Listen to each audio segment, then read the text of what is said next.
កម្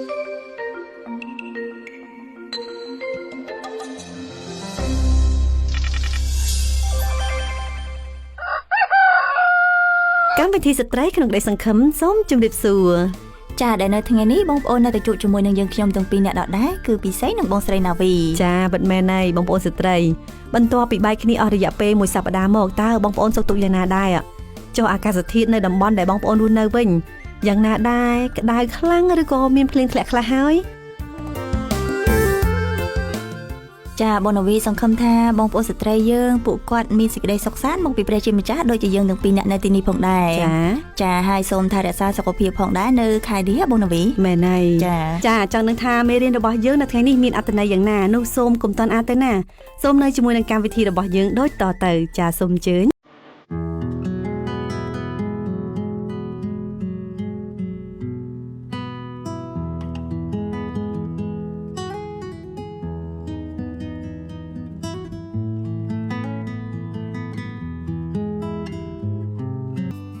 ចាបងប្អូនស្ត្រីលោកអ្នកកំពុងតែនៅក្នុងកម្មវិធីស្ត្រីក្នុងក្តីសង្ឃឹមនៅក្នុងមេរៀនខាងព្រលឹងវិញ្ញាណយើងនឹងនិយាយគ្នាអំពីការខកបំណងចាបងប្អូនស្ត្រីយ៉ាងណាដែរបន្ទាប់ពីបានស្ដាប់ចម្រៀងពីកម្មវិធីរបស់យើងបាញ់មិញនេះចាហើយបងប្អូនស្ត្រីកាលពីសប្តាហ៍មុនបងប្អូនបានដឹងហើយថាស្រីមុំបានមកដល់ទីក្រុងហើយបានចូលធ្វើការជាមួយបងជីដូនមួយថែមទៀតផងចាចង់នឹងថាសប្តាហ៍នេះសាច់រឿងរបស់យើងនឹងទៅជាយ៉ាងណានោះសូមចូលរួមតាមដានស្ដាប់ដូចតទៅចាសូមអញ្ជើញភាគទី6ការខកបំណង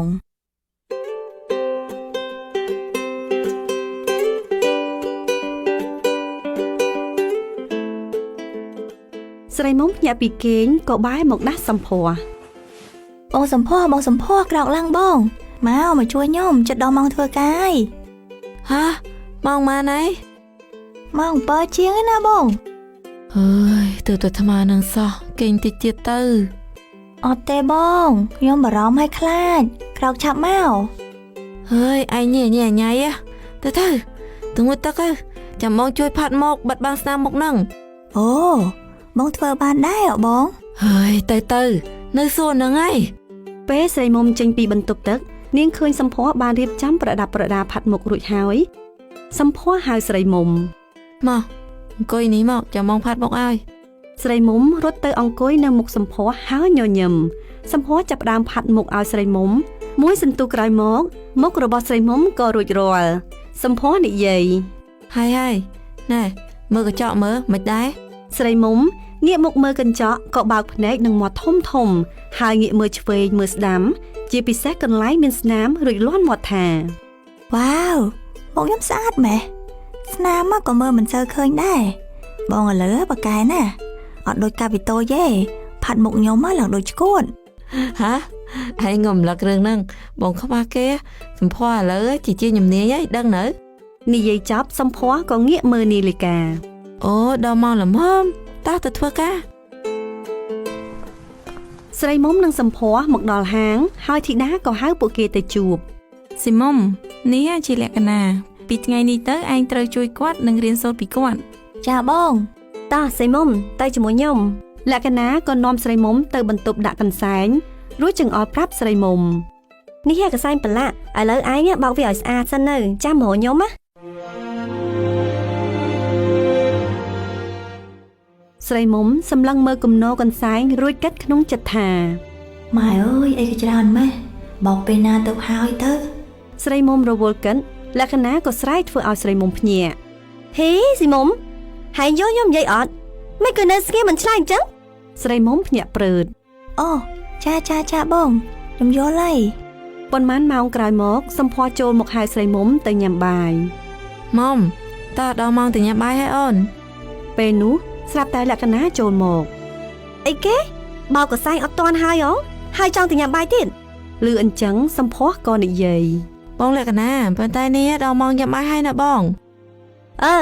បើមិនចង់រៀនអីផ្សេងក្រៅពីបោកកសែងហ្នឹងឯងទៅបងសំភ័របងទៅញ៉ាំបាយមុនទៅបងចាំខ្ញុំធ្វើការហើយចាំខ្ញុំទៅតាមក្រោយសំភ័រដកដង្ហើមធំហើយដើរចេញទៅទាំងមិនសប្បាយចិត្តប្រហែលជា1ម៉ោង2ម៉ោងក្រោយមកស្រីមុំបោកកន្សែងរួចរាល់នាងក៏រត់ទៅញ៉ាំបាយម្នាក់ឯងមួយផ្លែតរួចហើយក៏មកជួបលក្ខណៈ បងលក្ខណៈខ្ញុំមកធ្វើឲ្យអស់ហើយ ហើយនេះធ្វើការយឺតដល់ហើយឥឡូវអស់ភ្ញៀវហើយហ្នឹងចាំតិចទៀតមើលមានអត់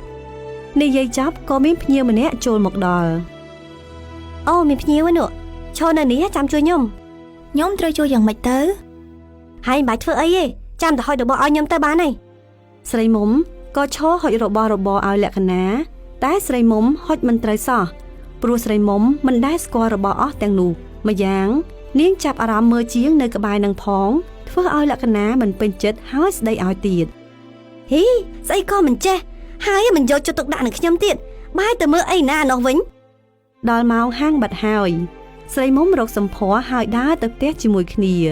ពេលកំពុងដើរស្រីមុំរអ៊ូបន្តិច បងការងារនៅនឹងដូចជាយ៉ាប់ដល់ហើយ ហើយថ្ងៃដំបងឲ្យពិបាកចឹងហើយមុំទ្រាំតិចទៀតទៅយូរទៅលេងអីហើយណាអូន ចាបងខ្ញុំមកនឹងព្យាយាមដើម្បីគ្រួសារ ភ្លាមនោះដែរសំឡេងទូរស័ព្ទស្រីមុំក៏រោ អូម៉ែទេមកតាអាឡូម៉ែ លោកកូន ម៉ែសុខសប្បាយអត់ម៉ែហើយចុះបងប្អូនមិនដែរ ម៉ែនិងបងប្អូនហ្នឹងមិនអីទេកូនចុះកូននៅក្រុងមកយាយ អូខ្ញុំអត់អីទេម៉ែ អូអញ្ចឹងល្អអញ្ចឹងថែរក្សាខ្លួនឲ្យតស៊ូទៅមុខទៀតណាកូន ចាម៉ែ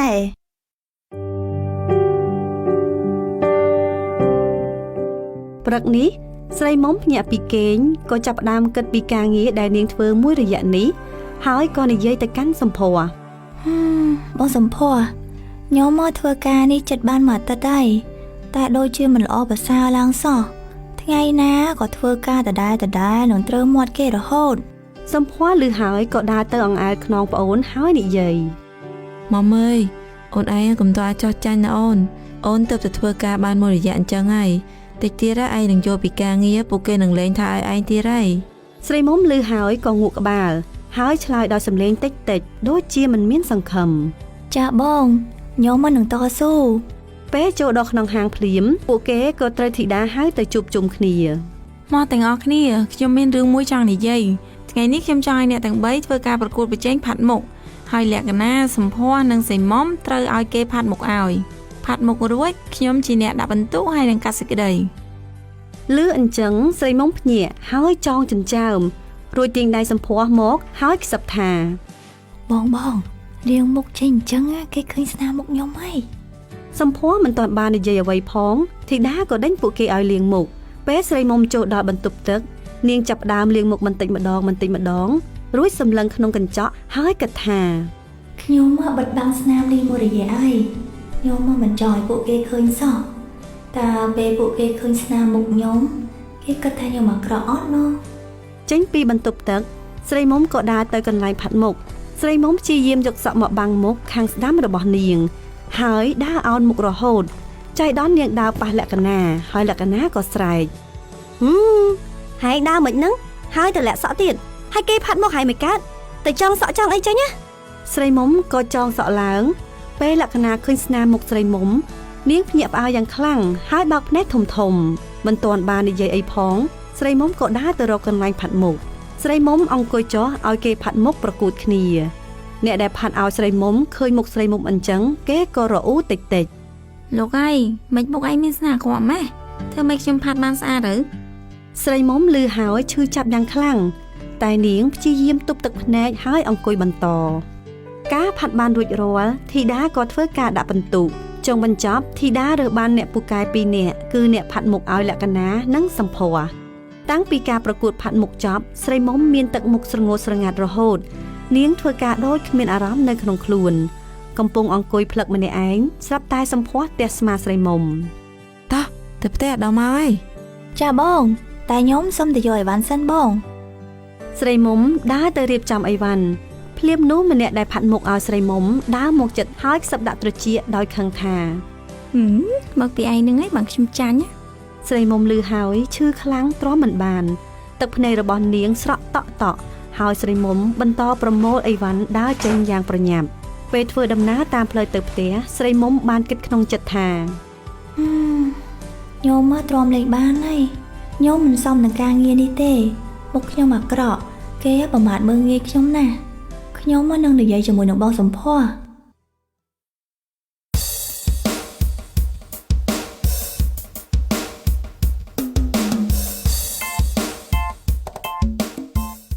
ចាបងប្អូនស្ត្រីឥឡូវនេះសូមស្លេះរឿងរបស់យើងត្រឹមតែប៉ុណ្ណេះសិនចាយ៉ាងណាដែរបងប្អូនបន្ទាប់ពីបានស្ដាប់សាច់រឿងរបស់យើងនៅថ្ងៃនេះ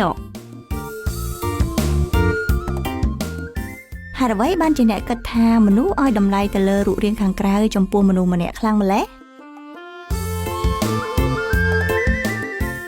ចាបងប្អូនស្ត្រីតាមសាច់រឿងរបស់យើងនៅថ្ងៃនេះយើងឃើញថាសីមុំត្រូវបានគេរើសអើងខ្លាំងពីរូបរាងខាងក្រៅរបស់នាងមែនទេពិសី ចាបង ពីព្រោះមនុស្សឆាប់វិនិច្ឆ័យតែសម្បកខាងក្រៅជាជាងចិត្តគំនិតខាងក្នុង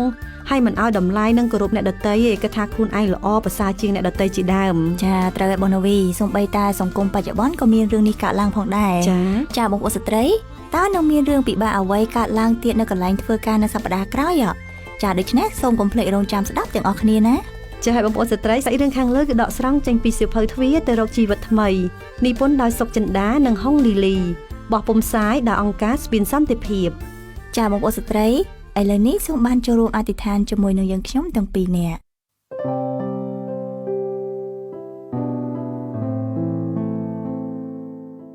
អោព្រះវរបិតាដែលគង់នៅឋានសួគ៌អើយកូនដឹងថាទ្រង់បានមើលឃើញពីខាងក្នុងជាជាងរូបរាងខាងក្រៅសូមកុំឲ្យកូនទាំងអស់គ្នារើសអើងអ្នកដទៃឬក៏មើលមនុស្សតែសម្បកខាងក្រៅឡើយតែពេលខ្លះកូនទាំងអស់គ្នាក៏ទទួលបានការមើលងាយដែរតែសូមឲ្យកូនទាំងអស់គ្នាចេះអត់ធ្មត់ហើយដឹងថានេះគ្រាន់តែជាអ្វីដែលមនុស្សបានផ្ដល់ឲ្យគ្នាប៉ុណ្ណោះតែអ្វីដែលសំខាន់គឺដួងចិត្តរបស់យើងម្នាក់ៗកូនសូមថ្វាយបងប្អូនស្ត្រីទាំងអស់នៅក្នុងព្រះហស្ថដ៏មានអំណាចព្រះជេស្តាគឺព្រះនាមព្រះអង្គម្ចាស់ព្រះយេស៊ូវគ្រីស្ទអាមែន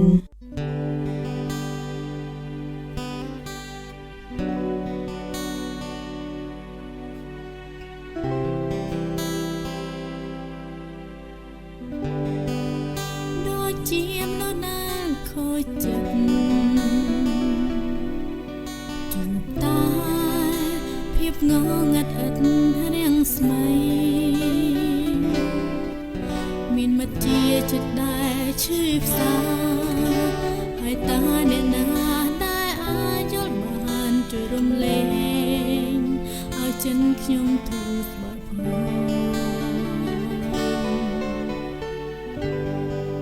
សូមត្រឹមឲ្យតែយល់ចិត្ត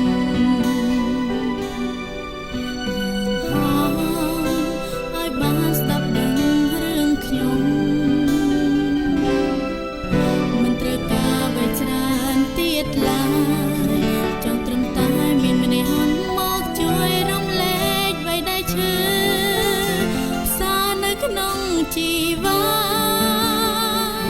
ជួយរំលែកក្តីទុកចេញពីចិត្តសូមជួយកាត់បារម្ភឲ្យឆ្លងផុនថ្ងៃនេះប៉ុណ្ណឹងក៏ក្រុមក្រ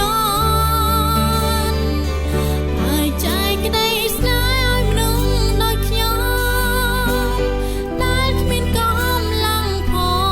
ងសូមឲ្យដូចក្តីបងបើមួយ ច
ចាបងប្អូនស្ត្រីកម្មវិធីរបស់យើងនៅថ្ងៃនេះបានឈានដល់ទីបញ្ចប់ហើយ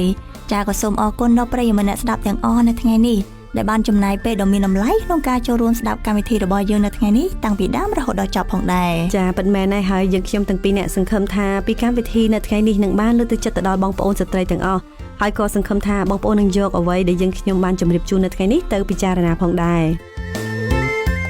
ចាប្រសិនបើបងប្អូនមានចម្ងល់ចង់ចែកចាយពីអ្វីមួយឬក៏ចង់ចូលរួមជាដង្វាយក្នុងដំណើរការកម្មវិធីរបស់យើង